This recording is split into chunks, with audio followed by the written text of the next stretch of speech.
Reinvent Yourself Often. Welcome to episode number 128 of the ACE podcast, sponsored by ace.phonesites.com, where you go to make your life better, faster. As you know, all things on the ACE podcast are focused on helping us be the best version of ourselves daily. In this episode, we're talking about the need to reinvent yourself often. In short, change your mind to change your life. So, to highlight the growth process, I want to talk about three animals and their growth processes: the sharks, crabs, and eagles. See, sharks come in all shapes and sizes, from a couple of inches to 60 feet long. The same shark that will only grow 8 to 8 inches in a fish tank can also grow to be 8 feet in the ocean. So the principle there is your environment can limit or allow your growth. So choose wisely. Now, crabs come in different varieties, but we're going to focus on growth here.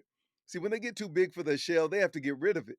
And without the shell, they're vulnerable. So what they do is they bury themselves in sand while the new shell grows and hardens. They're able to grow new legs or claws when they're torn off too. So the principle here is growth is a vulnerable time. You have to put protective measures in place to keep you alive when you grow. This might be a cash reserve. This might be a support system, something. Because sometimes you'll lose things you thought you need only to find out the ability to recreate them comes from inside of you. And when it comes to eagles, their talons and beaks will be the point of our focus. So eagles sharpen and cleanse their beaks by wiping them back and forth across rocks and tree limbs. Likewise, the talons are kept manicured by grabbing on the rocks and tree limbs. So the principle here is the rough things you go through might be what keeps you sharp and helps you develop the skills you need to survive. See, your growth will often require a new environment, a little bit of vulnerability, and rough spots that will be used to develop you. Because your desired future depends on you submitting to the process and being willing to reinvent yourself often.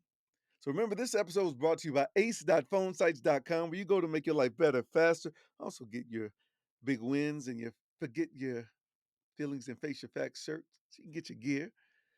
But again, that's ace.phonesites.com, where you go to make your life better, faster. So let's go ahead and wrap this up. Now, if you're a first timer, be sure to check out the previous episodes and do me a favor and leave me a review. It helps the show a ton. And I have one final request, and that's to join us on the journey to becoming our best daily. So until the next time, forget your feelings, face your facts. I'll talk to you later.